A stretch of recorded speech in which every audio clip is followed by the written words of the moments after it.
Oh, by the way, we're talking to Craig Bohl, head coach at the University of Wyoming. You have a birthday coming up pretty soon. I wanted to say that first. Happy birthday. Well, thanks a lot. I have a saying, younger next year, and so that's what I'm trying to do. I'll be 63.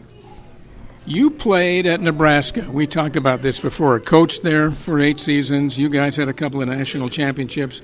You were born in Lincoln. I always assume when guys have a record like that they are still proud alum of that school.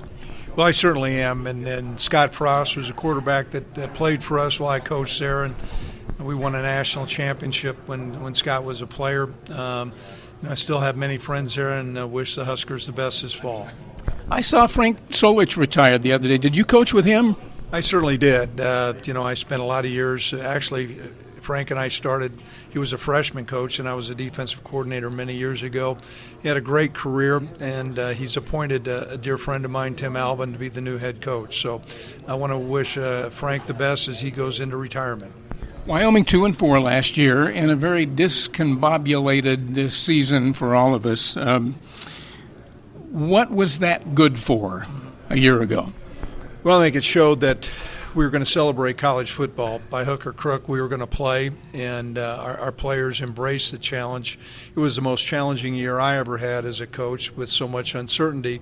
But we felt like we underachieved last year, and we did underachieve. And so when you have that kind of competitive attitude, there's a chip on your shoulder to get things right, and we aim to do that this next fall. 70 games, all told, in this series that go back way before either one of us, but not last year.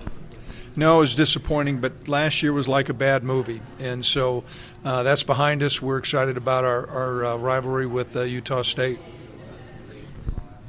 Somebody told me, as a guy that has a lot of time on his hands apparently, that you're next year going to take over as the national president of the Coaches Association. You know what? It's a great honor for me to have a chance to give back to college football. I've been involved through 39 years at all kinds of different levels. The game's never been more popular than it is right now. We certainly need to make some corrections, and to serve as a president after this next year is going to be a great honor. I read you spent some time, maybe you always do, on getting the passing game better. How did that work out in spring ball? Well, we made progress. It was incremental progress initially during spring football, but I thought we capped it off with a great spring game. We're always going to be a physical downhill running football team, but you've got to have some other weapons, and certainly throwing the football is going to be important for us. We feel like we made great strides. You said some really nice things during that period of time about Devon Harris. Tell us about him. Devon Harris is a guy who really came on to the forefront. He's got some great speed off the edge. You were the commencement speaker in a virtual situation 2020 at the University of Wyoming. What did you tell those people that they'll probably remember forever? Well, I hope they remember. It was just such a trying year, but it was a great privilege for me to be able to address our students. They went through more adversity, and that's going to serve them well to look at obstacles that we have in our lives and figure out a way to traverse through those minefields.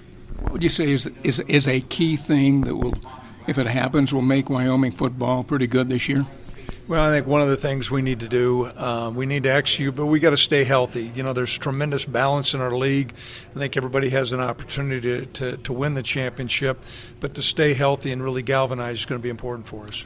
Tell us about the two student athletes that will be here from Wyoming. Xavier Valladay has really emerged as one of the top running backs in the country. Now, certainly our offensive line has a lot to do with that. But beyond his running skills, he's got a great ability to catch the football coming out of the backfield.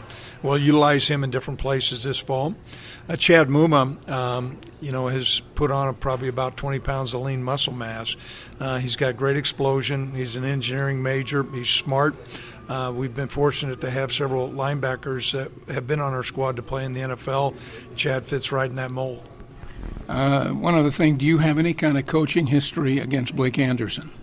No, you know what, I have no coaching history, but Blake served on our AFCA Board of Trustees, so I sat in many meetings with him when he was at Arkansas State. Really appreciated his leadership and know him well. Well, Coach, it's November 20th, Wyoming and Utah State. Look forward to seeing you then. It's going to be a great chance to play football.